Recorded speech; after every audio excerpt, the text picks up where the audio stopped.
Welcome to the D2L Question Library Overview. In this video, I want to give a little bit more clarity around using the question library. I'm going to talk about and show you how to use creating a new folder, so creating that section. We're going to talk about how to edit any errors that you have, working with created content. So if you already have some questions in there, say if you needed to move some stuff around. So let's get started. In D2L, I have a couple different setups here. So in this one, here's the question library. And if you're not familiar, in order to get to the question library, access your course, click on quizzes, and then you'll have the manage quizzes area. So this is where you're going to create a quiz that students take. The question library is just a repository of questions. It's not a quiz. So if I click on that, the first time that I'm going to access it, if my content from this course is brand new, so if I haven't gained any content from another instructor, it's going to, of course, be empty. So in order to create and have a place for your questions, you have to have a folder for it to go into. So a folder is only another word for a section. So you can create a whole bunch of questions and just have them all on their own, but we recommend putting those into folders. So your folder, how you create this structure is whatever makes sense to you. So we have some instructors who want to put all multiple choice in one, all the true and false in another folder, or all say chapter 1 content and have a mixed bunch of different questions in there. What makes sense to you?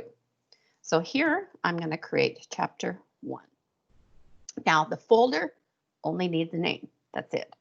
So you don't have to have that so the students can see it. This is the pane what the students see. So if I click on here, it disappears.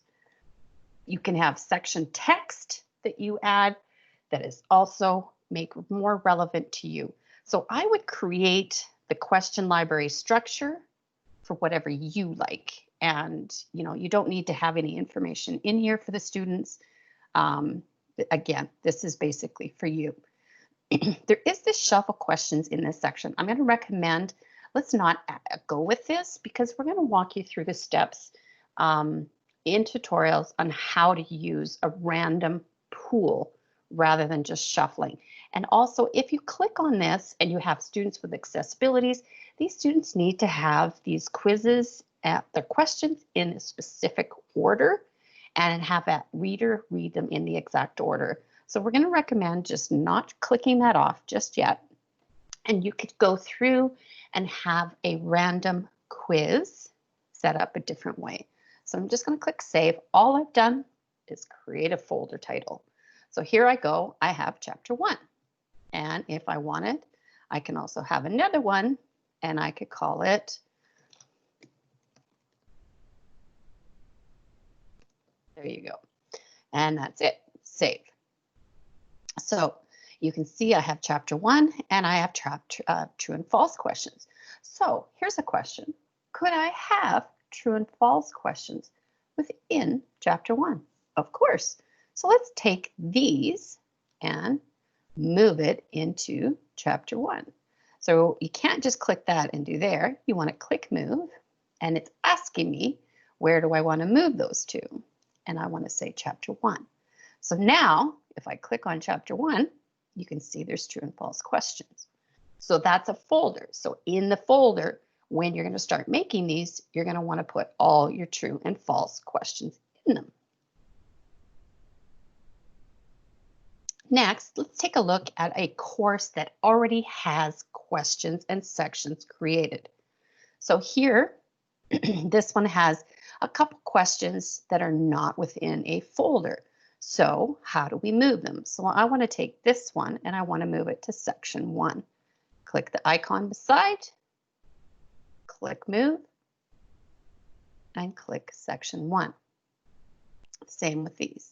These here, but I want to move these to quiz 1. Quiz 1. So there we go.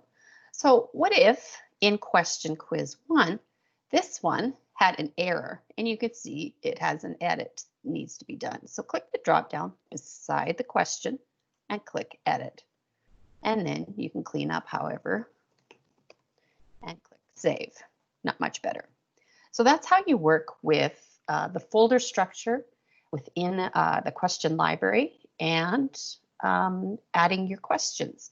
So another video that we'll do is working with different types of questions. Thanks for joining.